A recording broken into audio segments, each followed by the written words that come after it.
सत श्री अकाल, तुसीं देख रहे हो पंजाब मेल यूएसए टीवी। मैं वरुण कौर मान खबरां दे बुलेटिन विच तुहाडा स्वागत। खबरां दे बुलेटिन दे स्पॉन्सर ने real estate broker Mohan Cheema. Real estate दी दुनिया दे विच मन्निया परमन्निया नाम। पेश ने पहलां चुणवीआं खबरां। बाइडन ने सख्त बंदूक कानून बनाउण दी कीती मंग, कहा होर किन्ने कतलेआम देखांगे। हवाई अड्डियां अते उड़ाणां विच कोविड नियमां ते दिल्ली हाई कोर्ट होई सख्त। गोलीबारी तो बाद हुण अमेरिका के हस्पताल विच वापरी छुरेबाजी की घटना, 3 गंभीर जख्मी। ओंटारियो सूबाई चोणां विच 6 पंजाबियों ने गड्ढे जित के झंडे। भारती मूल की हरीनी लॉगन ने रचिया इतिहास, अमेरिका विच 21 शब्दों का सही उचारण कर जित्या $50,000 का इनाम। अमेरिका विच भारतीय नागरिक ते इमीग्रेशन दस्तावेज़ां विच धोखाधड़ी करन अते पछाण लुकाउण दा दोष। भारत विच घट गिणतियां ते पूजा स्थानां ते वध रहे ने हमले, अमेरिका। रूस यूक्रेन जंग दे 100 दिन पूरे, हज़ारां मरे, शहर बदल गया मलबे विच बाइडन प्रशासन का भी आया बयान। ते हुण इन्हां खबरां दा विस्तार।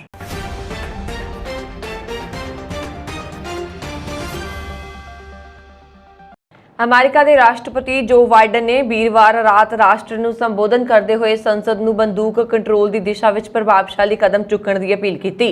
उन्होंने संसद मैंबरां नूं कहा कि वो देश में लगातार हो रही गोलीबारी दी घटनावां के मद्देनज़र हथियारां की विक्री ते सीमा लगाउण ते विचार कर रहे हैं।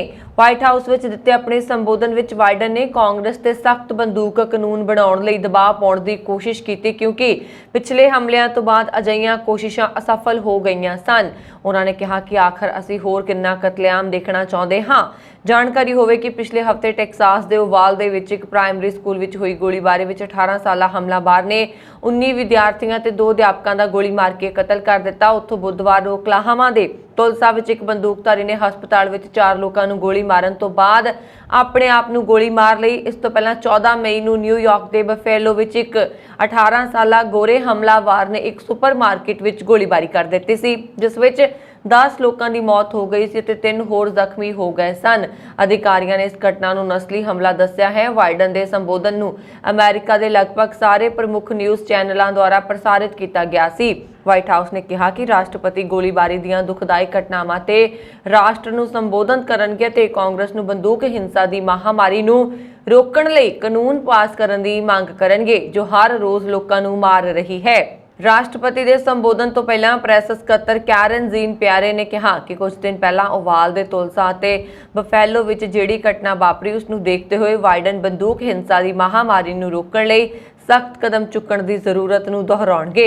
उन्होंने कहा कि बाइडन की कोई नवी कार्यकारी योजना की घोषणा करने का इरादा नहीं है। रात का संबोधन इस गल ते केंद्रित करेगा कि कांग्रेस को इस बारे की करने की लोड़ है। इस तो पहला वीरवार को उपराष्ट्रपति कमला हैरिस ने ओकलाहोमा गोलीबारी का जिक्र करदिआं कहा कि असीं सारे तुलसा के लोगों को अपने दिलों में रखांगे, पर असीं अमली बंदूक सुरक्षा कानून करने की अपनी वचनबद्धता की भी पुष्टि करते हाँ।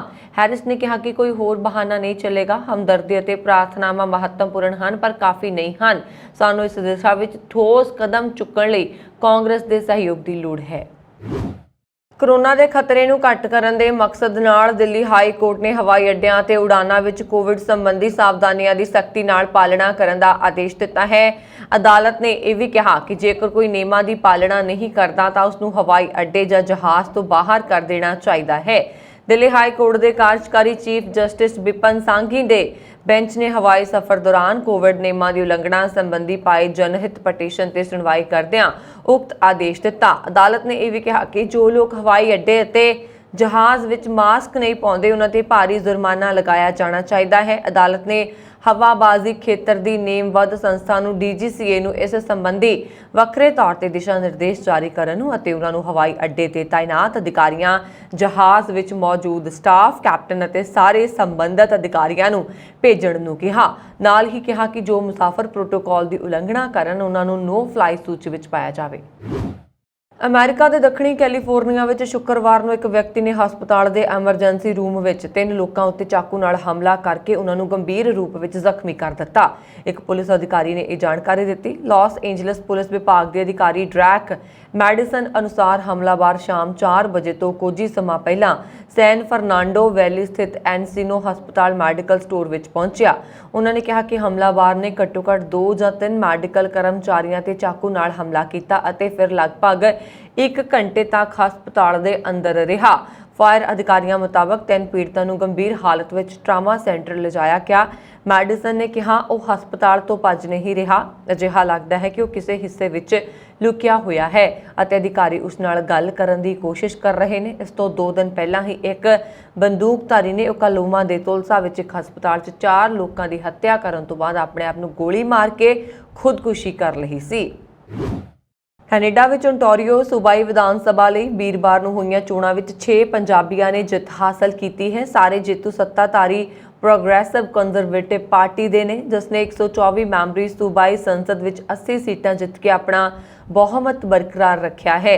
ਜਿੱਤਣ ਵਾਲੇ 6 ਪੰਜਾਬੀਆਂ ਵਿੱਚ ਬ੍ਰੈਂਪਟਨ ਸਾਊਥ ਤੋਂ ਪ੍ਰਭਮੀਤ ਸਰਕਾਰੀਆ, ਮਿਲਟਨ ਤੋਂ ਪਰਮ ਗਿੱਲ, ਮਿਸੀਸਾਗਾ ਸਟਰੀਟ ਵਿਲੇ ਤੋਂ ਨੀਨਾ ਟਾਂਗਰੀ, ਬ੍ਰੈਂਪਟਨ ਵੈਸਟ ਤੋਂ ਅਮਰਜੋਤ ਸੰਧੂ, ਮਿਸੀਸਾਗਾ ਮਾਲਟਨ ਤੋਂ ਦੀਪਕ ਆਨੰਦ ਅਤੇ ਬ੍ਰੈਂਪਟਨ ਈਸਟ ਤੋਂ ਹਰਦੀਪ ਗਰੇਵਾਲ ਸ਼ਾਮਲ ਨੇ।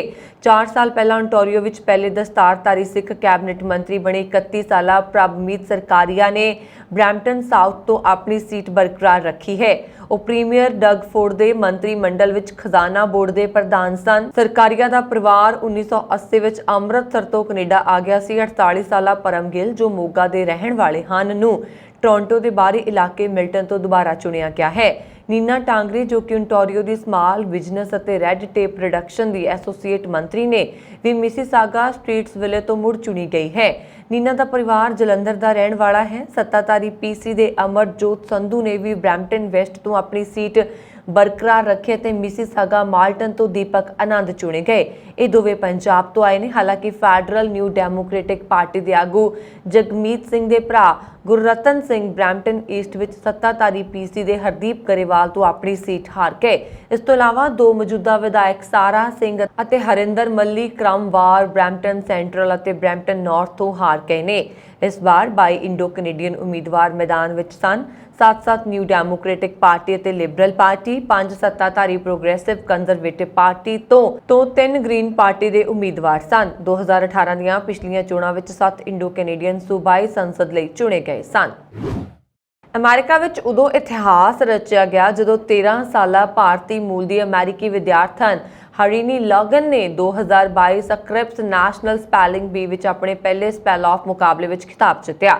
ਹਰੀਨੀ ਲੌਗਨ ਨੂੰ ਇੱਕ ਵਾਰ ਸਕ੍ਰਿਪਸ ਨੈਸ਼ਨਲ ਸਪੈਲਿੰਗ ਬੀ ਤੋਂ ਬਾਹਰ ਕਰ ਦਿੱਤਾ ਗਿਆ ਸੀ, ਪਰ ਫਿਰ ਵਾਪਸ ਲਿਆਂਦਾ ਗਿਆ। ਤੁਹਾਨੂੰ ਦੱਸ ਦਈਏ ਕਿ ਮੈਚ ਵਿੱਚ ਹਰੀਨੀ ਦਾ ਸਾਹਮਣਾ 12 ਸਾਲ ਦੇ ਵਿਕਰਮ ਰਾਜੂ ਨਾਲ ਹੋਇਆ। ਇਹ ਇੱਕ ਅਜਿਹਾ ਫਾਰਮੈਟ ਹੈ ਜਿਸ ਵਿੱਚ ਮੁਕਾਬਲੇਬਾਜ਼ਾਂ ਦੀ ਜਾਂਚ ਕੀਤੀ ਜਾਂਦੀ ਹੈ ਕਿ ਉਹ 90 ਸਕਿੰਟ ਦੇ ਅੰਦਰ ਕਿੰਨੇ ਸ਼ਬਦਾਂ ਦਾ ਸਹੀ ਉਚਾਰਨ ਕਰ ਸਕਦੇ ਨੇ। ਟੈਕਸਾਸ ਦੇ ਸੈਨ ਐਂਟੋਨੀਓ ਦੀ 13 ਸਾਲਾ ਹਰੀਨੀ ਲੌਗਨ ਨੇ ਇਸ ਜਿੱਤ ਤੋਂ $50,000 ਦਾ ਇਨਾਮ ਜਿੱਤਿਆ। ਇਹ ਇਨਾਮੀ ਰਾਸ਼ੀ ਮੈਰੀਅਮ ਵੈਬਸਟਰ ਅਤੇ ਐਨਸਾਈਕਲੋਪੀਡੀਆ ਬ੍ਰਿਟੈਨਿਕਾ ਤੋਂ ਵੀ ਪ੍ਰਦਾਨ ਕੀਤੀ ਜਾਂਦੀ ਹੈ, ਜਦਕਿ ਡੈਨਵਰ ਨੇ 12 ਸਾਲਾ ਵਿਕਰਮ ਰਾਜੂ ਨੇ ਦੂਜੇ ਸਥਾਨ ਤੇ ਪੁਰਸਕਾਰ $25,000 ਹਾਸਲ ਕੀਤਾ। ਵਿਕਰਮ ਰਾਜੂ ਖਿਲਾਫ ਸਖਤ ਮੁਕਾਬਲੇ ਵਿੱਚ ਹਰੀਨੀ ਲੌਗਨ 4 ਸ਼ਬਦ ਖੁੰਝ ਗਈ ਸੀ, ਪਰ ਉਹਨਾਂ ਵਿੱਚ ਇੱਕ ਅਜਿਹਾ ਸ਼ਬਦ ਸੀ ਜਿਸ ਨੇ ਉਸ ਨੂੰ ਖਿਤਾਬ ਜਿਤਾ ਦਿੱਤਾ। ਹਰੀਨੀ ਨੇ 26 ਵਿੱਚੋਂ 21 ਸ਼ਬਦਾਂ ਦਾ ਸਹੀ ਉਚਾਰਨ ਕੀਤਾ, ਜਦਕਿ ਵਿਕਰਮ ਨੇ 19 ਵਿੱਚੋਂ 15 ਸ਼ਬਦਾਂ ਦਾ ਸਹੀ ਉਚਾਰਨ ਕੀਤਾ।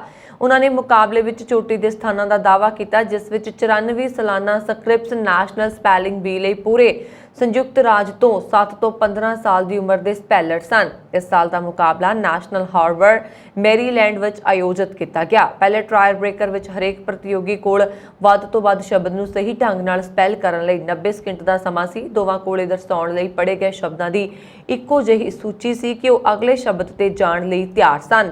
ਲੌਗਨ ਸੈਨ ਐਂਟੋਨੀਓ ਦੇ ਮੌਂਟੇਸਰੀ ਸਕੂਲ ਵਿੱਚ 8ਵੀਂ ਜਮਾਤ ਦੀ ਵਿਦਿਆਰਥਣ ਹੈ। ਉਸ ਨੂੰ ਰਚਨਾਤਮਕ ਲਿਖਣਾ ਪਸੰਦ ਹੈ ਅਤੇ ਉਹ ਹਾਈ ਸਕੂਲ ਵਿੱਚ ਇੱਕ ਕਿਤਾਬ ਪ੍ਰਕਾਸ਼ਿਤ ਕਰਨ ਦੀ ਯੋਜਨਾ ਵੀ ਬਣਾ ਰਹੀ ਹੈ। ਅਮਰੀਕਾ ਵਿੱਚ ਇੱਕ ਭਾਰਤੀ ਨਾਗਰਿਕ ਤੇ ਇਮੀਗ੍ਰੇਸ਼ਨ ਦਸਤਾਵੇਜ਼ਾਂ ਵਿੱਚ ਧੋਖਾਧੜੀ ਕਰਨ ਅਤੇ ਪਛਾਣ ਲੁਕਾਉਣ ਦਾ ਦੋਸ਼ ਲੱਗਾ ਹੈ। ਇਹ ਇੱਕ ਅਮਰੀਕੀ ਵਕੀਲ ਨੇ ਜਾਣਕਾਰੀ ਦਿੱਤੀ ਹੈ। ਅਮਰੀਕੀ ਅਟਾਰਨੀ ਫਿਲਿਪ ਸੈਲਿੰਗਰ ਨੇ ਵੀਰਵਾਰ ਨੂੰ ਕਿਹਾ ਕਿ ਪੱਛਮੀ ਬੰਗਾਲ ਦੇ 30 ਸਾਲਾ ਰੋਹਿਤ ਕੁਮਾਰ ਤੇ ਫਰਜ਼ੀ ਅਤੇ ਧੋਖਾਧੜੀ ਵਾਲੇ ਇਮੀਗ੍ਰੇਸ਼ਨ ਦਸਤਾਵੇਜ਼ ਜਮ੍ਹਾਂ ਕਰਨ ਅਤੇ ਪਛਾਣ ਲੁਕਾਉਣ ਦੇ 6 ਦੋਸ਼ ਨੇ। ਇਮੀਗ੍ਰੇਸ਼ਨ ਦਸਤਾਵੇਜ਼ ਧੋਖਾਧੜੀ ਦੇ ਹਰੇਕ ਜੁਰਮ ਲਈ 10 ਸਾਲ ਤੱਕ ਜੇਲ੍ਹ ਦੀ ਸਜ਼ਾ ਅਤੇ ਵੱਧ ਤੋਂ ਵੱਧ 2,50,000 ਅਮਰੀਕੀ ਡਾਲਰ ਦੇ ਜੁਰਮਾਨੇ ਦੀ ਵਿਵਸਥਾ ਹੈ। ਉੱਥੇ ਹੀ ਪਛਾਣ ਲੁਕਾਉਣ ਦੇ ਹਰੇਕ ਮਾਮਲੇ ਵਿੱਚ 2 ਸਾਲ ਜੇਲ੍ਹ ਦੀ ਸਜ਼ਾ ਦਿੱਤੀ ਜਾਂਦੀ ਹੈ। ਨਾਲ ਹੀ ਵੱਧ ਤੋਂ ਵੱਧ 2,50,000 ਅਮਰੀਕੀ ਡਾਲਰ ਦਾ ਜੁਰਮਾਨਾ ਵੀ ਲਗਾਇਆ ਜਾ ਸਕਦਾ ਹੈ। ਇਸ ਮਾਮਲੇ ਵਿੱਚ ਦਾਇਰ ਦਸਤਾਵੇਜ਼ਾਂ ਅਤੇ ਅਦਾਲਤ ਵਿੱਚ ਦਿੱਤੇ ਗਏ ਬਿਆਨਾਂ ਮੁਤਾਬਕ ਕੁਮਾਰ ਨੇ ਦੁਨੀਆ ਦੀ ਸਭ ਤੋਂ ਵੱਡੀ ਸੂਚਨਾ ਟੈਕਨੋਲੋਜੀ ਕੰਪਨੀਆਂ ਵਿੱਚ ਇੱਕ ਲਈ ਤਰੀਕ ਭਾਰਤ ਵਿੱਚ ਕਈ ਸਾਲਾਂ ਤੱਕ ਕੰਮ ਕੀਤਾ। ਦਸਤਾਵੇਜ਼ ਵਿੱਚ ਕਿਹਾ ਗਿਆ ਹੈ ਕਿ ਇਸ IT ਕੰਪਨੀ ਨੇ ਇੱਕ ਇਲੈਕਟ੍ਰਿਕ ਯੂਟਿਲਿਟੀ ਕੰਪਨੀ ਨਾਲ ਸਮਝੌਤਾ ਕੀਤਾ ਜੋ ਨਿਊ ਜਰਸੀ ਵਿੱਚ ਸੀ ਅਤੇ ਦੱਖਣੀ ਨਿਊ ਜਰਸੀ ਸਮੇਤ ਕਈ ਸਥਾਨਾਂ ਤੇ ਪਰਮਾਣੂ ਊਰਜਾ ਕੇਂਦਰਾਂ ਦੀ ਮਲਕੀਅਤ ਅਤੇ ਸੰਚਾਲਨ ਕਰਦੀ ਸੀ। ਇਕਰਾਰਨਾਮੇ ਦੇ ਤਹਿਤ IT ਕੰਪਨੀ ਨੇ ਨਿਊ ਜਰਸੀ ਕੰਪਨੀ ਨੂੰ ਸੇਵਾਵਾਂ ਪ੍ਰਦਾਨ ਕੀਤੀਆਂ।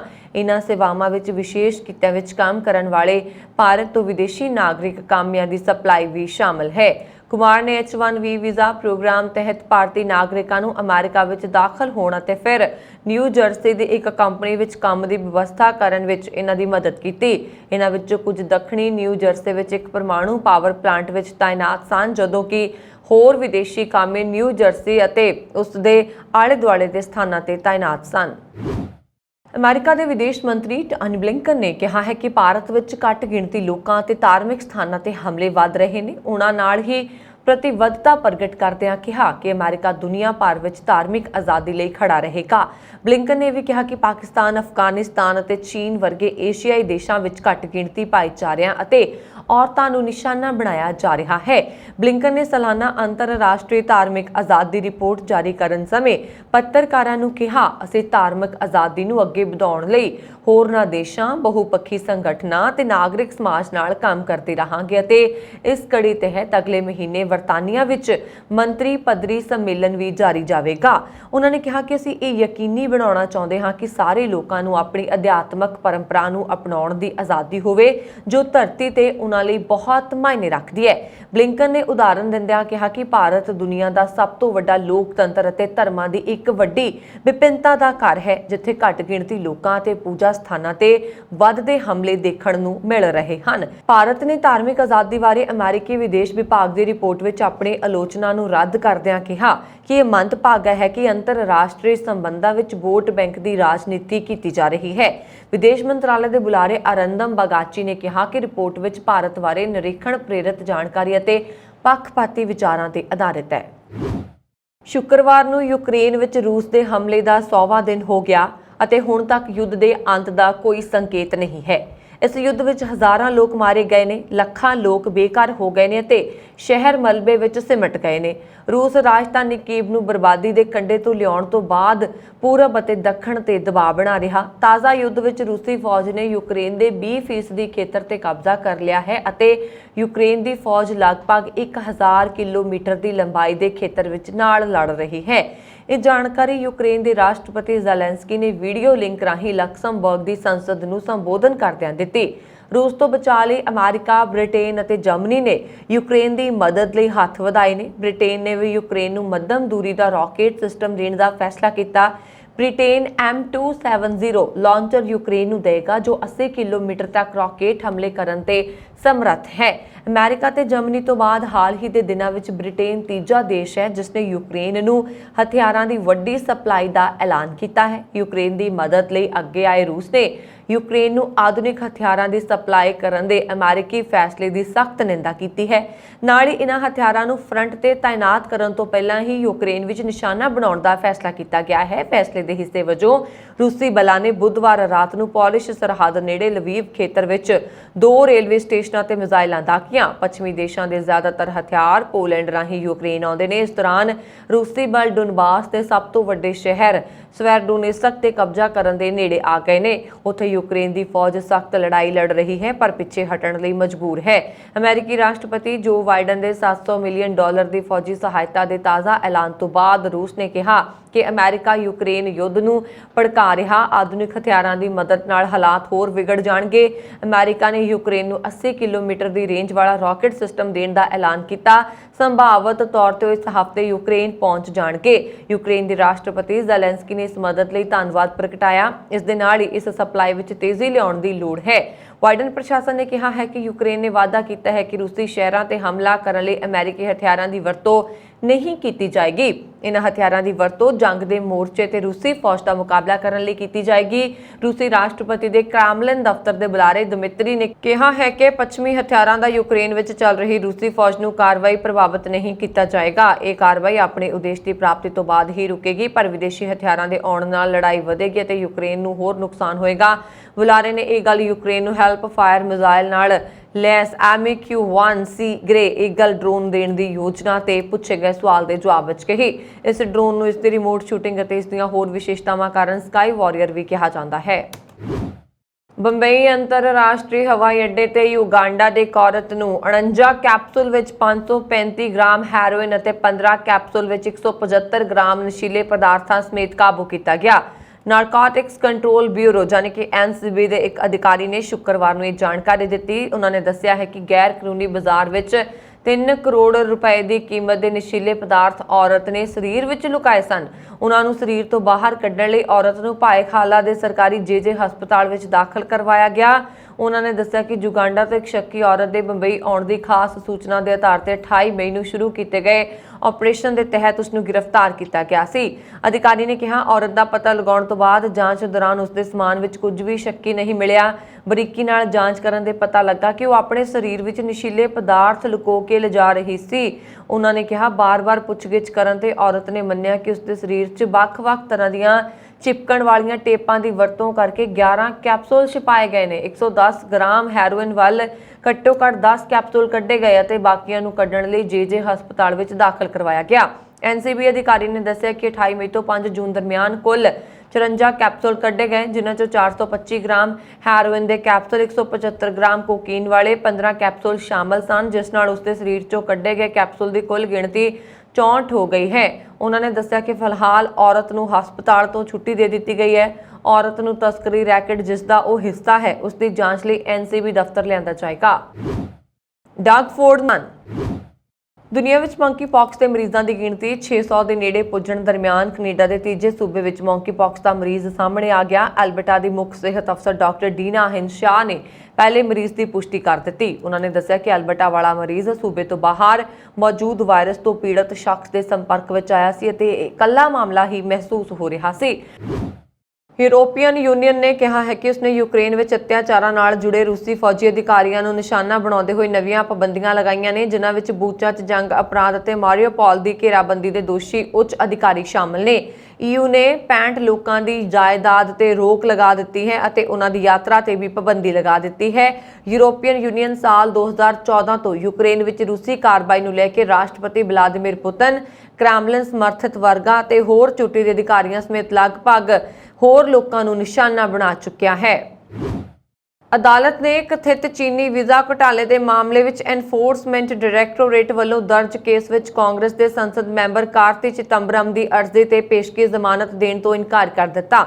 ਵਿਸ਼ੇਸ਼ ਜੱਜ MK ਨਾਗਪਾਲ ਨੇ ਕਾਰਤੀ ਨੂੰ ਰਾਹਤ ਦੇਣ ਤੋਂ ਇਨਕਾਰ ਕਰਦਿਆਂ ਕਿਹਾ ਕਿ ਉਸ ਦੀ ਅਰਜ਼ੀ ਵਿੱਚ ਅਜਿਹਾ ਕੁਝ ਨਹੀਂ ਸੀ ਜਿਸ ਨਾਲ ਉਸ ਨੂੰ ਪੇਸ਼ਗੀ ਜ਼ਮਾਨਤ ਦਿੱਤੀ ਜਾ ਸਕੇ। ED ਨੇ ਪਿਛਲੇ ਦਿਨੀ ਕਾਰਤੀ ਅਤੇ ਹੋਰਨਾਂ ਖਿਲਾਫ ਭ੍ਰਿਸ਼ਟਾਚਾਰ ਦਾ ਇੱਕ ਹੋਰ ਕੇਸ ਦਰਜ ਕੀਤਾ। ਇਹ ਕੇਸ 2011 ਵਿੱਚ 2063 ਚੀਨੀ ਨਾਗਰਿਕਾਂ ਨੂੰ ਵੀਜ਼ਾ ਜਾਰੀ ਕਰਵਾਉਣ ਨਾਲ ਸੰਬੰਧਿਤ ਹੈ। ਇਹ ਵੀਜ਼ੇ ਉਸ ਸਮੇਂ ਦਿੱਤੇ ਗਏ ਸਨ ਜਦੋਂ ਕਾਰਤੀ ਦਾ ਪਿਤਾ P ਚਿਦੰਬਰਮ ਕੇਂਦਰੀ ਗ੍ਰਹਿ ਮੰਤਰੀ ਸੀ। ਸ਼੍ਰੋਮਣੀ ਅਕਾਲੀ ਦਲ ਦੇ ਪ੍ਰਧਾਨ ਸੁਖਬੀਰ ਸਿੰਘ ਬਾਦਲ ਦੇਰ ਰਾਤ ਸਿਮਰਨਜੀਤ ਸਿੰਘ ਮਾਨ ਦੇ ਸੰਗਰੂਰ ਸਥਿਤ ਰਿਹਾਇਸ਼ ਬੱਗੂਆਣਾ ਪੁੱਜੇ, ਜਿੱਥੇ ਉਹਨਾਂ ਦੀ ਮਿਲਣੀ ਸਿਮਰਨਜੀਤ ਸਿੰਘ ਮਾਨ ਅਤੇ ਹੋਰ ਆਗੂਆਂ ਦੀ ਹਾਜ਼ਰੀ ਵਿੱਚ ਹੋਈ।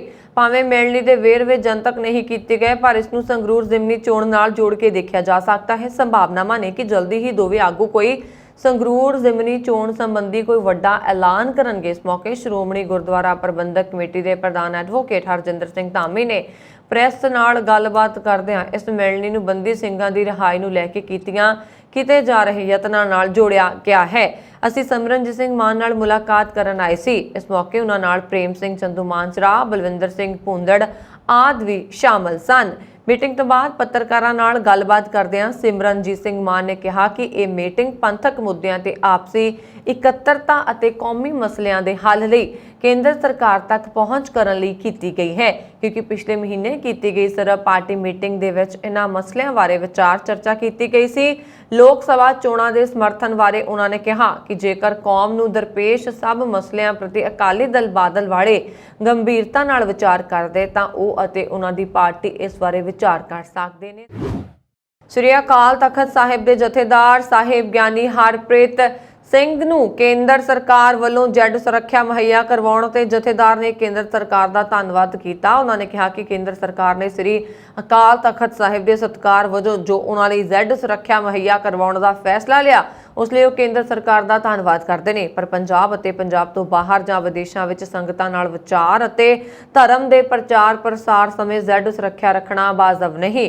ਉਹਨਾਂ ਨੇ ਕਿਹਾ ਕਿ ਸੰਗਤਾਂ ਉਹਨਾਂ ਦੇ ਨਾਲ ਨੇੜਿਓਂ ਹੋ ਕੇ ਮਿਲਦੀਆਂ ਨੇ, ਜੋ ਕਿ ਜੈਡ ਸੁਰੱਖਿਆ ਨਾਲ ਇਸ ਤਰ੍ਹਾਂ ਹੋਣਾ ਸੰਭਵ ਨਹੀਂ ਹੈ। ਉਹਨਾਂ ਲਈ ਕੇਂਦਰ ਸਰਕਾਰ ਨੇ ਜੈਡ ਸੁਰੱਖਿਆ ਦਾ ਜੋ ਫੈਸਲਾ ਲਿਆ ਹੈ ਉਸ ਲਈ ਉਹ ਧੰਨਵਾਦ ਕਰਦੇ ਨੇ ਤੇ ਕੇਂਦਰ ਸਰਕਾਰ ਨੂੰ ਕਹਿੰਦੇ ਨੇ ਕਿ ਜੈਡ ਸੁਰੱਖਿਆ ਦਾ ਫੈਸਲਾ ਮੁਲਤਵੀ ਕੀਤਾ ਜਾਏ। ਪੰਜਾਬ ਵਿੱਚ ਸ਼ੁੱਕਰਵਾਰ ਤੋਂ ਲੂ ਚੱਲਣ ਦਾ ਦੌਰ ਮੁੜ ਸ਼ੁਰੂ ਹੋ ਗਿਆ ਹੈ। ਦਰਅਸਲ ਮੌਸਮ ਸਾਫ਼ ਹੋਣ ਅਤੇ ਤਾਪਮਾਨ ਵਧਣ ਕਾਰਨ ਹੀਟ ਵੇਵ ਦੀ ਸਥਿਤੀ ਬਣ ਗਈ ਹੈ। ਅਜਿਹੇ ਵਿੱਚ ਭਾਰਤੀ ਮੌਸਮ ਵਿਭਾਗ ਨੇ ਸ਼ੁੱਕਰਵਾਰ ਅਤੇ ਸ਼ਨੀਵਾਰ ਨੂੰ ਦੱਖਣੀ ਪੰਜਾਬ ਵਿੱਚ ਲੂ ਚੱਲਣ ਦੀ ਸੰਭਾਵਨਾ ਜਤਾਈ ਹੈ। ਇਸ ਦਾ ਮਤਲਬ ਹੈ ਕਿ ਅਗਲੇ ਕੁਝ ਦਿਨਾਂ ਤੱਕ ਲੋਕਾਂ ਨੂੰ ਗਰਮੀ ਝੱਲਣੀ ਪਏਗੀ। ਇਹ ਕਹਿਰ 12-13 ਜੂਨ ਤੱਕ ਜਾਰੀ ਰਹਿ ਸਕਦਾ ਹੈ।